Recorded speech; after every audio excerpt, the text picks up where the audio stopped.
विशिष्ट शिक्षाविद तथा महांगा ब्लॉक कांग्रेस कमिटर प्राक्तन सभापति रवींद्र कुमार साहू 81तम जयंती शहीद भवन मणिजुरी रवींद्र कुमार स्मृति संसद तरफ अनुष्ठित हो जाइछि।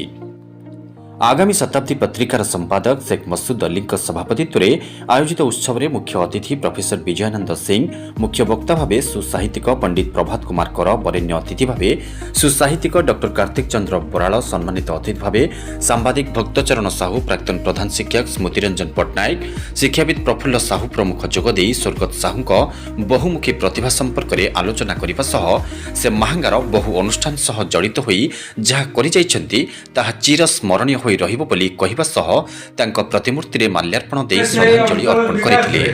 ଏହି କାର୍ଯ୍ୟକ୍ରମରେ ଅକ୍ଷୟ କୁମାର ରାୟଚୌଧୁରୀ, ରାଜକିଶୋର ଜେନା, ଡକ୍ଟର ଏକାଦଶୀ ପ୍ରଧାନ, ଡକ୍ଟର ଭାବଗ୍ରାହୀ ରାଉତ, ଶିକ୍ଷାବିତ ଉମେଶ ଚନ୍ଦ୍ର ସାହୁ, ସୁକାନ୍ତ ନନ୍ଦ, ପୁରୁଷୋତ୍ତମ ପ୍ରଧାନ, ସଂଗ୍ରାମ ସାମଲ, ମାଧବାନନ୍ଦ ଜେନା, ରବିନାରାୟଣ ସାହୁ, କୈବଲ୍ୟ ପ୍ରଧାନ, ଗଣେଶ୍ୱର ସ୍ୱାଇଁ, ଦୀପକ ନାୟକ, ଅନନ୍ତ ମହାରଣା, କୁଶାସନ ମଲ୍ଲିକ, ପୂର୍ଣ୍ଣଚନ୍ଦ୍ର ସେଠୀ ପ୍ରମୁଖ ଉପସ୍ଥିତ ରହି ଶ୍ରଦ୍ଧାଞ୍ଜଳି ଅର୍ପଣ କରିଥିଲେ। ନଳିନୀକାନ୍ତ ନାୟକ ପ୍ରାରମ୍ଭିକ ସୂଚନା, ଆଇନଜୀବୀ ଦୀପକ କୁମାର ମହାନ୍ତି ଅତିଥି ପରିଚୟ ଓ ସ୍ୱାଗତ ଭାଷଣ ପ୍ରଦାନ କରିଥିବା ବେଳେ ଉଲ୍ଲେଖନୀୟ କାର୍ଯ୍ୟ ପାଇଁ ବାଗ୍ମୀ ବିଶ୍ୱନାଥ ବିଦ୍ୟାନିକେତନ ମୂଳବସନ୍ତର ପ୍ରଧାନ ଶିକ୍ଷକ ବିଶ୍ୱଜିତ ସେଠୀଙ୍କୁ ଶିକ୍ଷାଶ୍ରୀ ସମ୍ମାନ ଓ ଜାନକୀ ବଲ୍ଲଭ ହାଇସ୍କୁଲ ଅଚ୍ୟୁତପୁରର ପ୍ରଧାନ ଶିକ୍ଷକଙ୍କୁ ଶିକ୍ଷା ସମ୍ମାନରେ ମାନପତ୍ର, ଉତ୍ତରୀୟ, ପୁଷ୍ପଗୁଚ୍ଛ ଦେଇ ଅତିଥିମାନଙ୍କ ଦ୍ୱାରା ସମ୍ବର୍ଦ୍ଧିତ କରାଯାଇଥିଲା। ସେହିପରି ଗରିବ ନିଃସହାୟ ବ୍ୟକ୍ତିଙ୍କୁ ଶୀତବସ୍ତ୍ର ପ୍ରଦାନ କରାଯାଇଥିଲା। ସରୋଜ କୁମାର ସାହୁ ଓ ସାଥୀଙ୍କ ଦ୍ୱାରା ପ୍ରାରମ୍ଭିକ ସଙ୍ଗୀତ ଗାନ କରାଯାଇଥିଲା। ଶେଷରେ ସ୍ୱର୍ଗତ ସାହୁଙ୍କ ପୁତ୍ର କିରୋଚନ୍ଦ୍ର ସାହୁ ସମସ୍ତଙ୍କୁ ଧନ୍ୟବାଦ ଅର୍ପଣ କରିଥିଲେ। प्रोफेसर विजयानंद सिंह, रवींद्र कुमार साहूंकर आज 81तम जयंती उत्सव। रबबाबू आम सहित जदि आज थांते आमे तांको आज 81तम जन्मदिन रे आमे अभिनंदन सम्मान अर्पण करी कृतज्ञ होइतां, किंतु से नथिले मध्य तांको सूक्ष्म शरीर को आम माने एठी अनुभव करि परछु, उपलब्धि करि परछु। सामग्रिक भाव में महांगार विकास एवं अग्रगति रे रवींद्र कुमार साहू को अवदान उल्लेखयोग्य। से दीर्घकाल धरी महांगा को एक उन्नीत महांगारे परिणत करने से आप्राण चेष्टा करते। से केवल पूज्य पूजा कार्यक्रम नेतृत्व नहीं नुहे, महांगारे रास्ता घाट, गमनागमन, शिक्षा एवं सर्वोपरि स्वास्थ्यर उन्नति से काम करते। सबु समय समाज एवं राज्य देश निवेदित होता। रबबाबू होती एक ज्वलंत उदाहरण जे मनीष काम करी से सब मनीषर प्रिय हो पारे। से जन्म बेले जो भाव में ये महांगा को देखी से महांगा को एक नुआ भाव में देखी से ये लीला संवरण कर।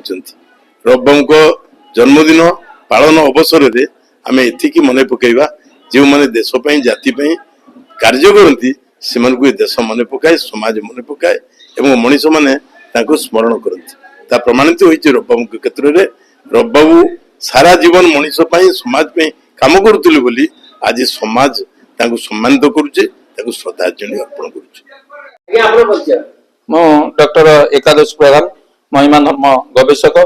आज हूँ गोटे विशेष दिन। आम अंचल जड़े विशिष्ट शिक्षाविद समाजसेवी रवींद्र कुमार साहूंकर आज 81तम जयंती पालन करागला।